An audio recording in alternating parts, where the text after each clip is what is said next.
எரேமியா தீர்க்கதரிசன புத்தகம் 7ஆம் அதிகாரத்தை திருப்பிக் கொள்ளுவோம். வசனத்தை எடுத்து வாசிக்கலாம். 23ஆம் வசனத்தை வாசித்து அப்ப பண்ணுவாங்க. எல்லாரும் எடுத்துக்கொள்ளுங்க.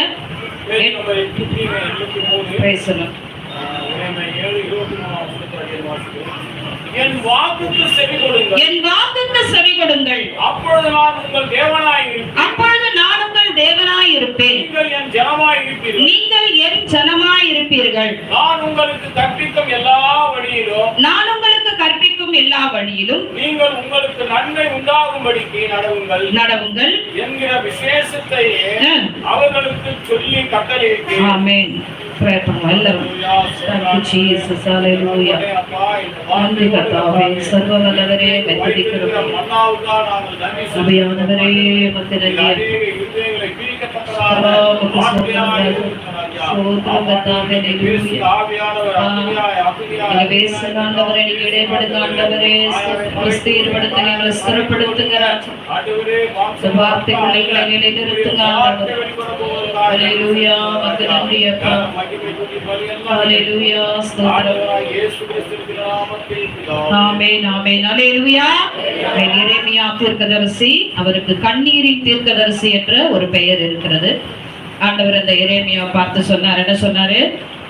நீ திருமணம் பண்ணி கொள்ளாமல் எனக்காக என்ன பண்ணணும்? ஊழியம் செய்யணும். என்ன யாரையும் நீ என்ன பண்ணக்கூடாது? திருமணம் பண்ணிக்கூடாது. நான் சொல்லுகிறவைகள் என்ன பண்ணணும்? நீ செய்யணும் அப்படின்னு சொல்லி ஆண்டவர் அவருக்கு கட்டளையிட்டார். அழைக்கப்படும் பொழுது அவர் எந்த சூழ்நிலைகள் இருந்தார் என்று தெரியவில்லை. ஆனால் நல்ல அருமையாக ஒரு எரேமியா அப்படின்னு சொல்லி ஒரு படம் எடுத்திருக்கிறாங்க. நீங்க வேணா பாருங்க, கூகுள்ல போயிட்டு போட்டு பாருங்க எரேமியால. அப்ப அவர் ஒரு ஸ்திரீயை அவர் விரும்பி இருக்கிறார். ஆனால் ஆண்டவர் சொன்னோன்னு என்ன பண்ணிட்டாரு? அதை விட்டுட்டு திருமணமே வேணாம் அப்படின்னு சொல்லி வந்தாராம். ஆனா பயந்தா, ஐயோ நான் எப்படி வருவேன்? எப்படி வருவேன்? 1ஆம் அதிகாரத்திலே இருக்கும் அந்த வசனம். நான் என்ன சொல்றாரு? ஆண்டவர் சொல்ற வார்த்தைக்கு சொல்லுவாரு, நான் சிறு பிள்ளையா இருக்கிறேன் அப்படின்னு சொல்லுவார். வாசிங்க அது பார்க்கலாம். ஆண்டவரே நான் எப்படி இருக்கிறேன்? 7ஆம் வசனம் 1ஆம் அதிகாரம் 7ஆம் வசனம் வாசிங்கன்னா வாசிங்க. ஆனாலும் கர்த்தர் நான் சிறு பிள்ளை என்று நீ சொல்லாதே. ஆண்டவர் சொல்றார், சிறு பிள்ளை என்று சொல்லாதே. 6ஆம் வசனத்துல அவன் சொல்றான், அப்பொழுது நான் கர்த்தராகிய ஆண்டவரே நான் எப்படி இருக்கிறேன்? ஆமா, நான் சிறு பிள்ளையா இருக்கிறேன். எத்தனை பேர் காது கேக்குது? சிறு பிள்ளைய காது கேக்குதா? ஆண்டவர் ஊழியத்துக்கு அழைச்சு என்ன பண்ணணும்? வரணும். எனக்கு என்ன இருக்கு? நான் சிறு பிள்ளையா இருக்கேன்னு சொல்ல முடியாது.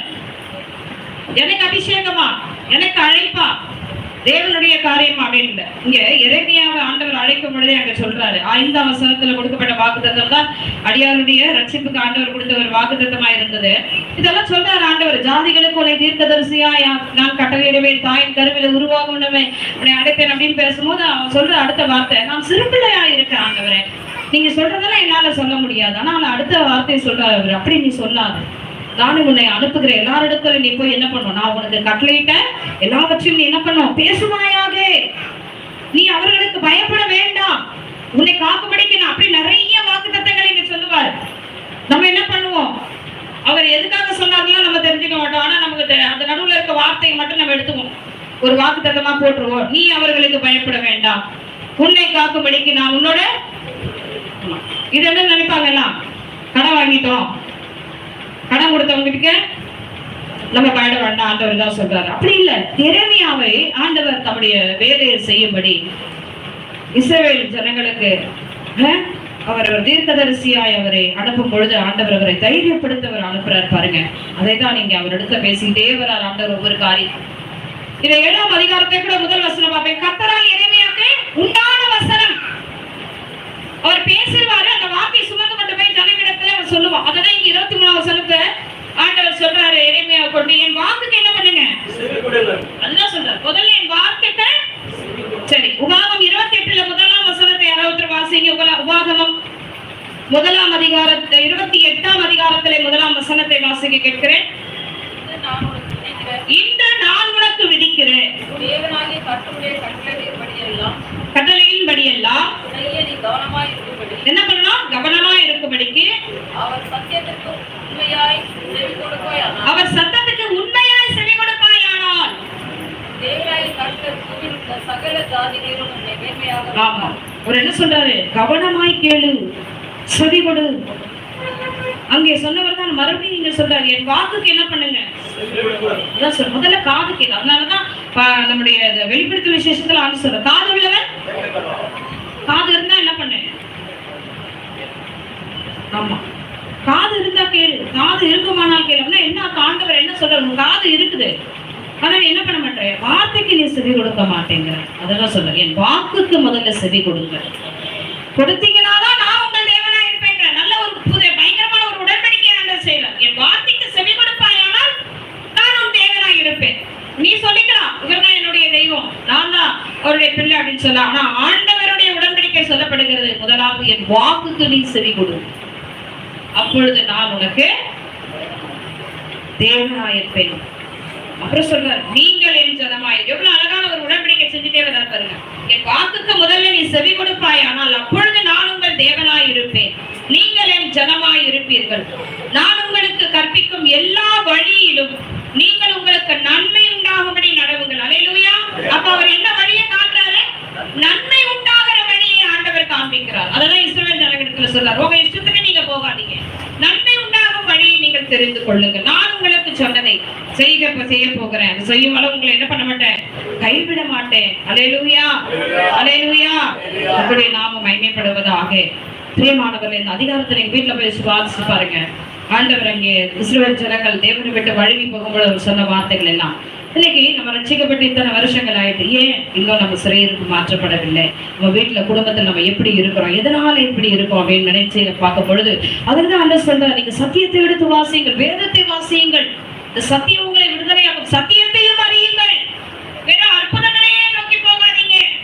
ஆண்டவர் பேசுவார், தீர்க்கதரிசனமா பேசுவாரு, கட்டு உடைச்சிருவாரு அப்படின்னு. அதான் ஒரு அம்மா கேட்டாங்க, நீ கட்டு உடைச்சிருந்தா எங்க அப்பா இறந்திருக்க மாட்டாரு, நீ வந்து கட்டு உடைச்சிருந்தா என்ன இருக்கும், எங்க அப்பா உயிரோட இருப்ப. யாரு நான் யாரு கட்டு உடைக்கிறதுக்கு, எல்லாரும் ஊரெல்லாம் கட்டு உடைக்கிறீங்க, எனக்கு மட்டும் கட்டு உடைக்க என்ன இது, கட்டுன்னு எங்க வரவு கிடையா.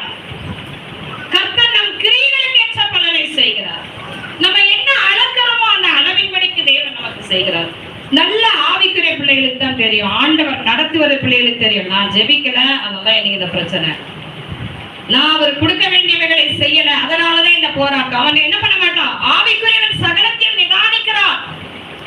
அவன் கை நீட்டி ஆண்டவரை குறை சொல்லவே மாட்டான். ஏன்னா அவனுக்கு தெரியும் ஆண்டவருடைய வழிகளை எனக்கு தெரியும், கர்த்தருடைய வழிகளிலே நான் எப்படி கொஞ்சம் தேவனை விட்டு சமூகத்தை விட்டு அவரை விட்டு நான் தூர போகும்பொழுது எனக்கு இந்த போராட்டங்கள் எல்லாம் வருகிறது என்பதே அவன் நன்கர். அதுதான் சொல்ல முதல்ல செவி விடுங்கள், அப்பதான் நாமும் தேவன் என்று சொல்ல முடியும். நீ என் ஜனமா இருப்பேன், நீ சும்மா வந்து நீ சொல்லிட்டாரு ஆண்டவர் என்னுடைய தேவனா இருக்கிறார், தேவனா இருக்கிறார் என்று. எத்தனை பேர் உள்ள இருக்கீங்க, ஒரு அல்லேலூயா சொல்லுங்களேன். அல்லேலூயா அல்லேலூயா. அதுடைய நாமம் மகிமைப்படுவதாக. இந்த முதலாம் அதிகாரத்துல 3ஆம் வசனத்தை வாசிப்பீர்கள். ஆனால் இஸ்ரவேலின் தேவனாகிய சேனைகள் கர்த்தர் சொல்லுகிறார், உங்கள் வழிகளையும் உங்கள் கிரியைகளையும் சீர்படுத்துங்கள், அப்பொழுது உங்களை இந்த ஸ்தலத்திலே குடியிருக்க பண்ணுவேன். ஆண்டவர் நமக்கு வைத்திருக்கிற சுதந்திரத்தை நம்ம இன்னும் என்ன பண்ணல சொல்லுங்க. யாராவது நீங்க சுதந்திரிச்சிட்டீங்களா? ஆண்டவர் நமக்கு வைத்திருக்கிற நன்மைகள் இன்னும் சுதந்திரிக்கல, நம்ம போராட்டத்தோடு கூட இருக்கிறோம். கர்த்தர் சொல்லுகிறார், என் வழிகளை நீ என்ன பண்ண நட, உனக்காக நான் வைத்திருக்கிற நன்மைகளை உனக்கு என்ன பண்ணுவேன், செய்வேன். நான் செய்கிறதை தடை செய்கிறவன் யார் அப்படின்னு சொல்லுகிறார். ஏசாயா தீர்க்கதரிசன புத்தகம் 43ஆம் அதிகாரத்துல ஒரு வசனத்தை வாசிக்க கேட்கிறேன். எல்லாரும் திருப்பி கேளுங்க. ஏசாயா தீர்க்கதரிசன புத்தகம் 43ஆம் அதிகாரத்துல ஆண்டவர் அருமையான ஒரு வார்த்தையை சொல்லுவார். வாசிங்க பாப்போம்.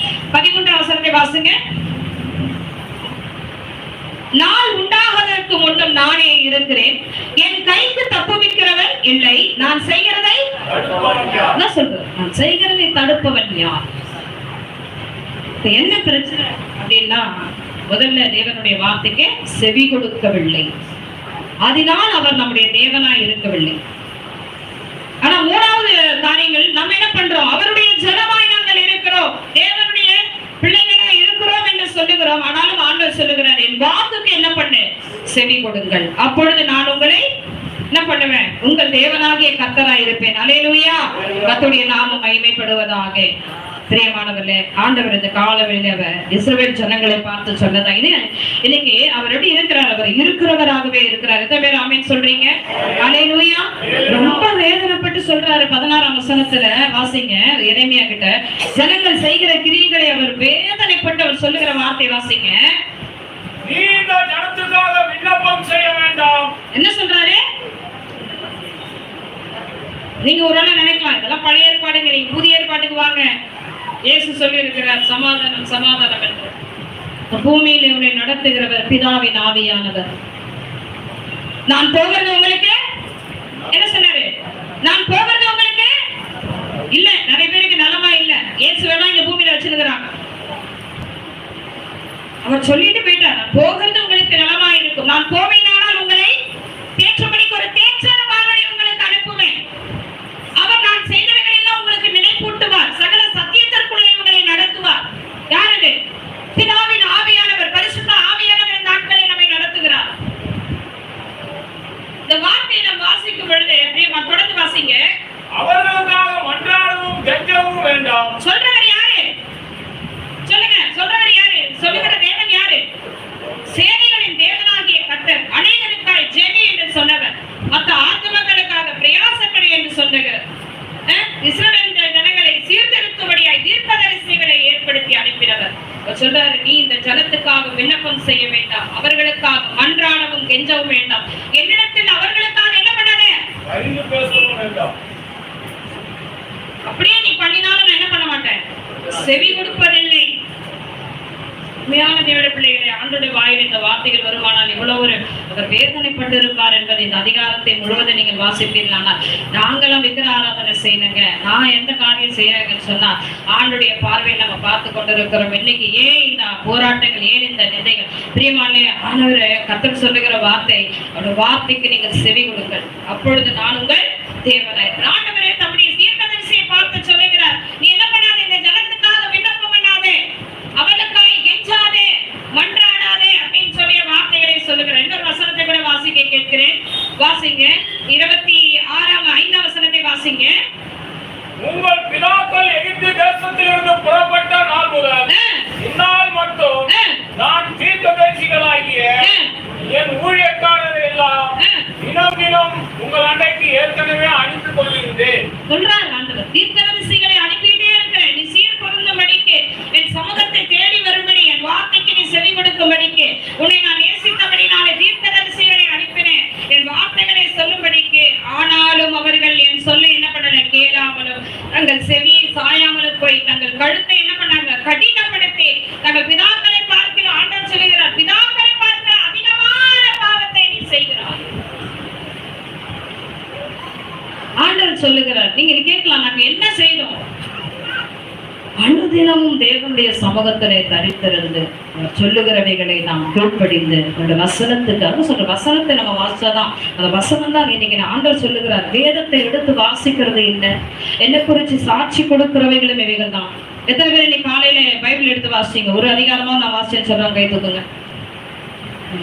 கர்த்தர் நல்லவர். அல்லேலூயா.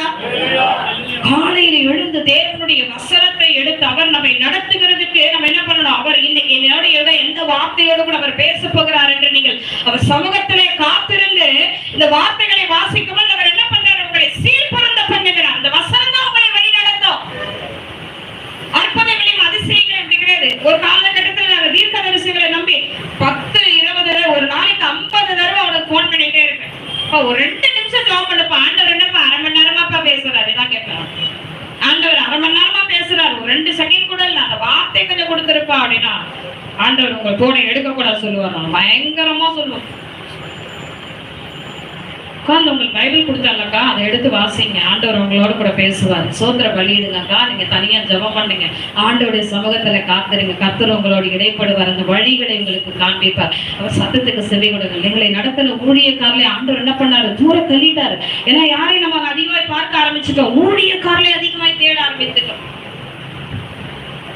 50 தடவை போன் பண்ணி அவனை டார்ச்சர் பண்ணுவாங்க. பிள்ளை வேலை செய்யும், ஆனாலும் ஆண்டோடைய சத்தம் கொஞ்சம் கேட்டா நலமா இருக்குமே. அப்ப என்ன ஆச்சுன்னா, தேவ சமூகத்திலே தரித்திருக்கணும் அப்படின்றத போயிட்டு எப்படியோ ஒரு ஜாப் பண்ணிட்டு என்ன ஆயிடும், எல்லாம் கிளியர் ஆயிடும் அப்படின்ற ஒரு சூழ்நிலைகளுக்குள்ளே நாங்கள் தள்ளப்பட்ட பொழுது ஆவியானவர் என்ன பண்ணார்? அந்த ஊழியக்காரனை தள்ளினார்.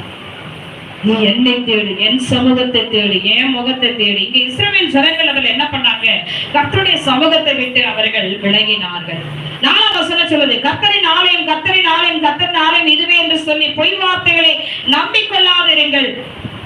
ஏற்கனவே சொல்லி இருக்கிறார், சாலமன் பலி செலுத்துற பொழுது இந்த ஆலயத்தினுடைய மகிமை அங்கே நிறைந்த பொழுது ஆண்டவர் சொன்னார், இதே ஆலயத்திலே நீங்க எப்படி இருக்கணும், இங்கே வருகிற ஜனங்களும் ஊழியர்களும் அதாவது ஆசாரியரும் அந்த ஜனங்கள் எப்படி இருக்கணும், கர்த்தருடைய வார்த்தைக்கு செவி கொடுக்கிறவர்களாக இருப்பார்கள். ஆனால் இந்த ஆலயத்திலே நான் மகிமைப்படுவேன்.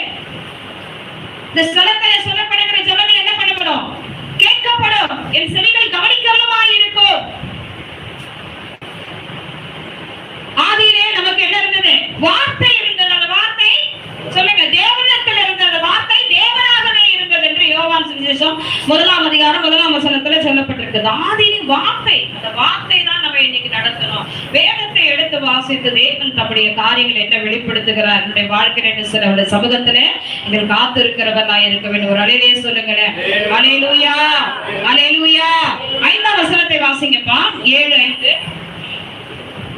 நீங்கள் உங்கள் வழிகளையும் உங்கள் கிரியைகளையும் நன்றாய் சீர்படுத்தி நீங்கள் மனுஷனுக்கும் உள்ள வழக்கை நியாயமாய் தீர்த்து பரதேசியையும் திக்கற்றவனையும் விதவையையும் ஒடுக்காமலும் குற்றமில்லாத ரத்தத்தை இந்த ஸ்தலத்திலே சிந்தாமலும் உங்களுக்கு கேடு உண்டாக அந்நிய தேவர்களை பின்பற்றாமலும் இருப்பீர்களாக. இஸ்ரவேல் ஜனங்கள் இந்த பாவங்கள் எல்லாம் அவர்கள் செய்தபடினால ஆண்டவர் இங்க சொல்லுகிறார், முதல்ல உன்னுடைய வழிகளை உங்கள் கிரியைகளை நன்றாய் முதல்ல சீர்படுத்திக்கொள்.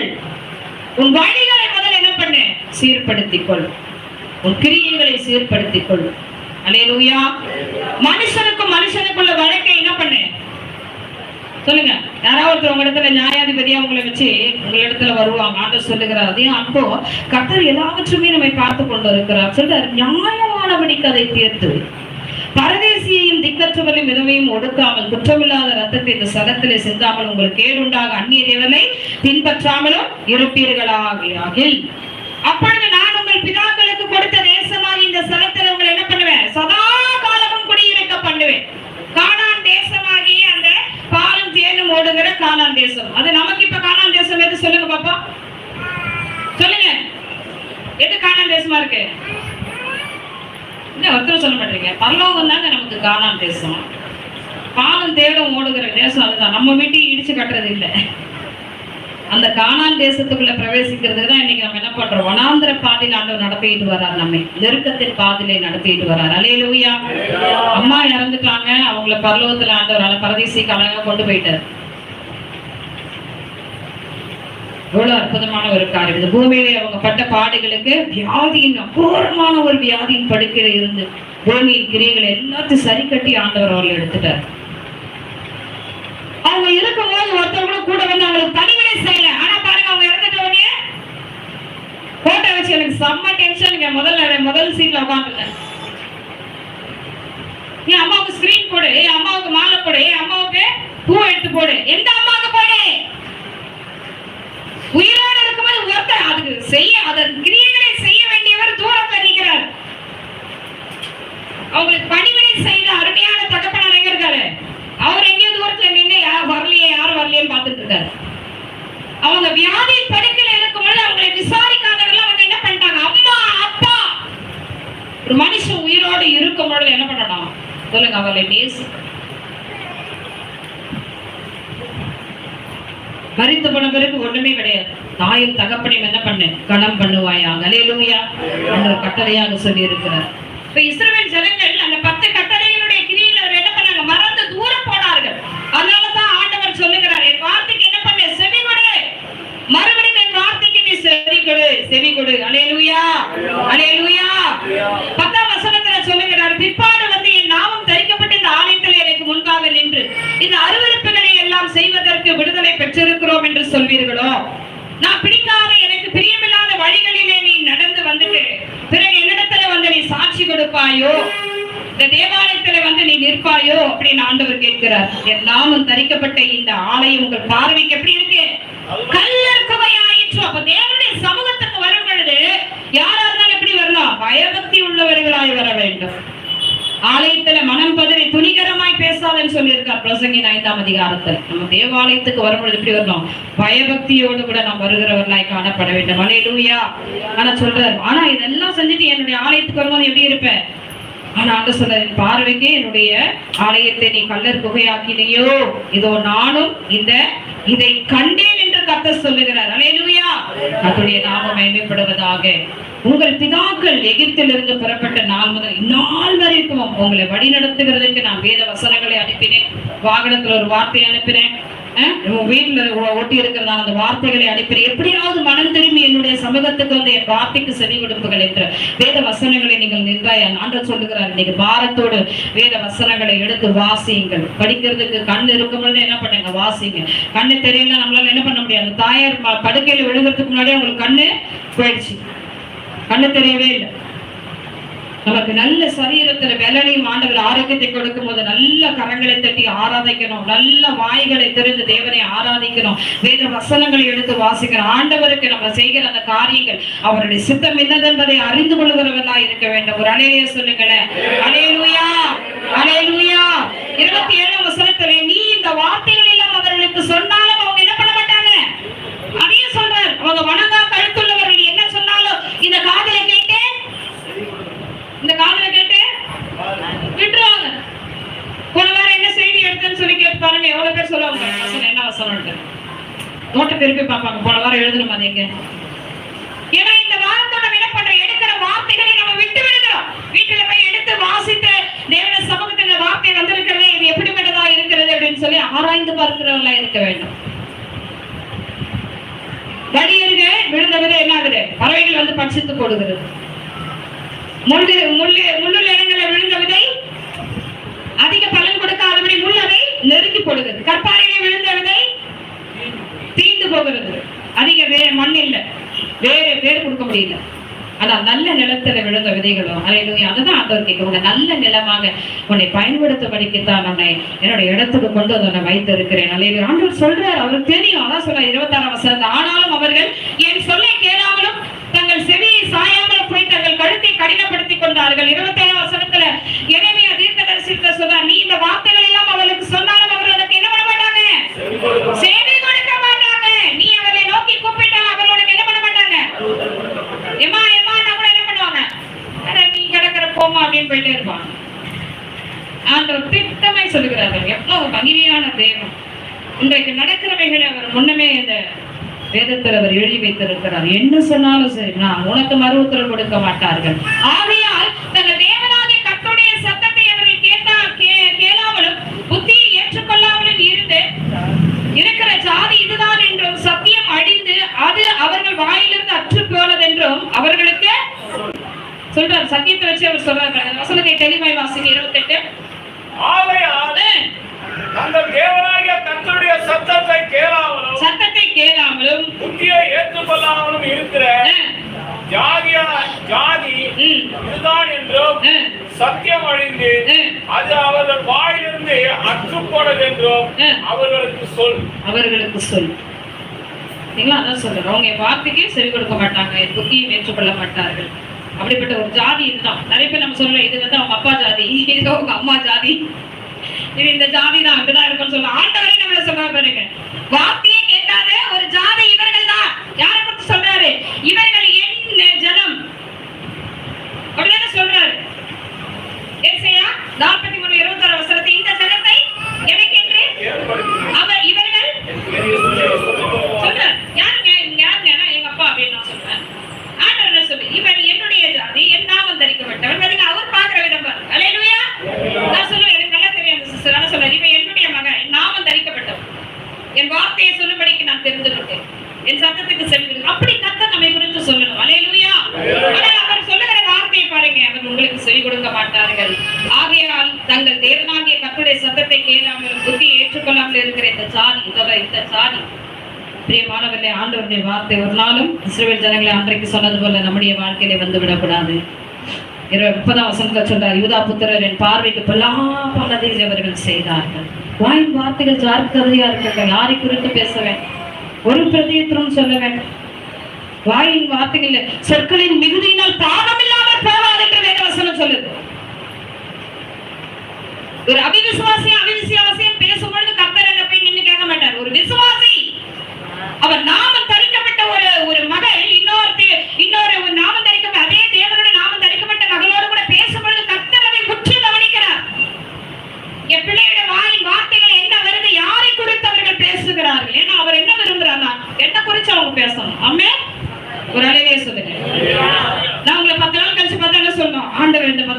எனக்கு இத்தனை நன்மைகளை செய்தார், இத்தனை காரியங்களை செய்தார், இத்தனை நேரம் உட்கார்ந்து ஜெபம் பண்ணேன், இவ்வளவு தேவனுக்கு பரிசு, இந்த காரியங்களை சொல்லணும். கர்த்தர் செய்தவைகளை சாட்சிகளை சொல்லுகிறதுக்கு அதுதான் ஆண்டவர் கேட்க ஆசையா வருவார். ஆனால் இன்னைக்கு ஆண்டவர் சொல்லுகிறார், என்னுடைய நாமம் தரிக்கப்பட்டவன் இன்றைக்கு பேசுகிற வார்த்தைகளை நான் செவி கொடுக்க முடியவில்லை. வாயின் வார்த்தைகள் எப்படி இருக்கணும்? கவனமாக இருக்க வேண்டும், சீர்படுத்திக் கொள்ளுங்கள். அதான் சொல்றாரு, அந்த வார்த்தைகளை என்னால கேட்க முடியவில்லை. பிரியமானவர், எல்லாரும் முழங்கால் படியிடுங்க. யூதா புத்திரர் என் பார்வைக்கு பொல்லாப்பானதை செய்தார்கள் என்று கர்த்தர் சொல்லுகிறார். என் நாமம் தரித்திருக்கிற ஆலயத்தை தீட்டுப்படுத்த தங்கள் அருவருப்புகளை அதிலே வைத்தார்கள். கர்த்தர் விரும்புகிறவைகள் இவைகள். அவருடைய வார்த்தைக்கு செவி கொடுங்க, கவனமாய் கேளுங்க. எத்தனை நாள் ஜெபம் பண்ணுங்கன்னா ஜெபம் பண்ணுங்க. ஆண்டவர் உங்களுக்கு இவ்வளவு நேரம் இப்படி இந்த காரியங்களை செய்யுங்க அப்படின்னு சொல்லிட்டு செய்யுங்க. உங்களை விடுதலை ஆக்குகிறதுக்கான வழிகளை சொல்லும் பொழுது அதற்கு செவி கொடுத்து உண்மையாய் நாம் காத்திருக்கிறவர்களா இருக்கிறோம். எல்லாரும் கரங்களை உயர்த்தி காலையில் எத்திரவிருந்து வந்திருக்கிற நாம் அவருடைய ஜனங்களா இருக்கிறோம். அருவருப்பையும் பொய்யையும் தீட்டுள்ளதும் அதிலே பிரவேசிக்க முடியாது. பொய்யை நடப்பிக்கிறவர்களும் ஆகிய அவைகள் பிரவேசிக்க முடியாது. ஆட்டுக்குட்டியானவருடைய ஜீவ புஸ்தகத்திலே பெயர் எழுதப்பட்டவர்கள் மாத்திரமே அதிலே பிரவேசிப்பார்கள் என்ற அவ்வளோ ஒரு வைராக்கியமா நம்மை குறித்து ஆண்டவர் சொல்லி இருக்கிறார். நாமங்கள் பரலோகத்திலே தரிக்கப்பட்டு இருக்கிறது. இது திருவிருந்து ஆராதனை. தேவனுடைய சமூகத்துல நம்ம இன்னைக்கு எப்படி வந்திருக்கிறோம்? எந்த இருதயத்தோடு நம்ம வந்திருக்கிறோம்? வேதனையோடு, பாரத்தோடு, கலக்கத்தோடு, மற்றொரு மேல ஒரு கசப்புகளோடு வருவோமானால் இந்த திருவிருந்தை நாம் எடுக்க முடியுமா? எல்லாரும் கரங்களை உயர்த்த முடியுமானால் முழங்கால் படியிட்டுக் கொள்வோம், முழங்கால் படியிட்டுக் கொள்வோம். அல்லேலூயா. சொர்க்க வல்லமையுள்ள தேவனாய் அவர் கேட்கிறது இதுதான், என் வாக்குக்கு செவி கொடுங்க, அப்பதான் நான் உன் தேவனாய் இருப்பேன், அப்பதான் நான் உன் தேவனாய் இருப்பேன். என் வாக்குக்கு செவி கொடு. உன் பிதாக்களை பார்க்கல, நீ அதிக பொல்லாப்பை செய்தான்னு சொல்லுகிறார் ஆண்டவர். சீர்படுத்துக, கிரியைகளை பார், உன்னுடைய காரியங்கள் என்னதென்பதை ஆராய்ந்து பார் என்று ஆண்டவர் சொல்லுகிறாரு. இந்த ஜனம் என் வார்த்தைக்கு செவி கொடுக்காதுன்னு தான் சொல்லி அனுப்புறாரு. சொல்லிட்டார், போய் சொல்லு. ஆனால் இந்த ஜனங்கள் என் வார்த்தைக்கு என்ன பண்ண மாட்டாங்க? செவி கொடுக்க மாட்டாங்க. எல்லாரும் எதுக்காக அப்படி உட்கார்ந்து இருக்கீங்க? சரீர பலவீனம் இருந்தாலும் கொஞ்சம் முடியுமானால் எழுந்து நில்லுங்கள், அல்லது முழங்கால் படியிடும்படியா கேட்கிறேன். எழுந்து நிற்க ஹalleluya hallelujah சர்வ வல்லமையுள்ளவரே உமக்கு நன்றி செலுத்துகிறோம் ஐயா. ஹalleluya. எல்லாரும் கரங்களை உயர்த்தி இந்த வார்த்தைக்காக அப்பா எங்களோடு பேசுகிறீர், எங்களோடு பேசுகிறீர், எங்களோடு இடைப்பட்டீங்க ஆண்டவரே.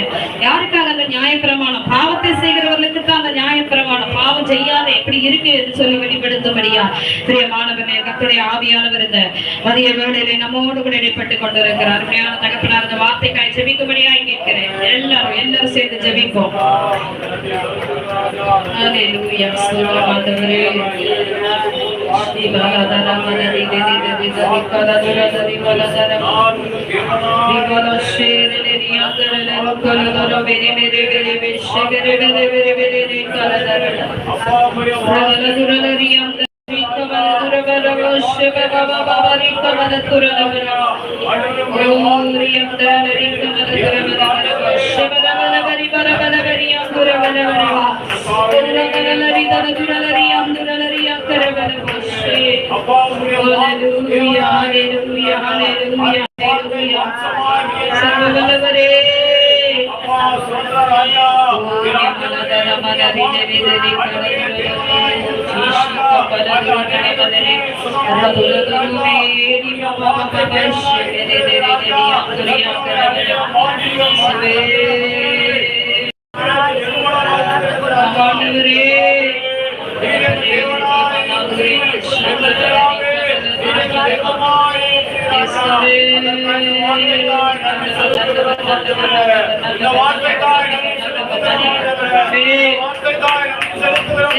எல்லாரும் சதத்தை உயர்த்தி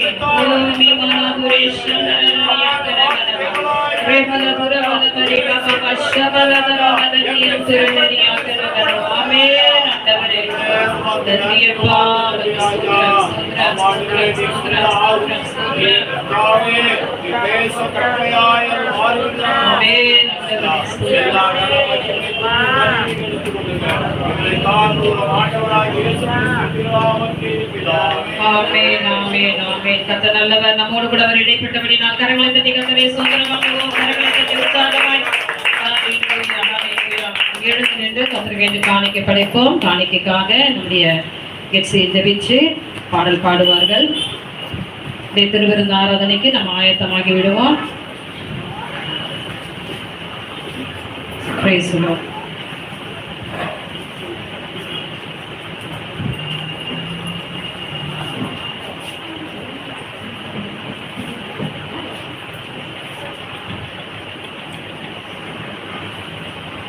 ஆமென்.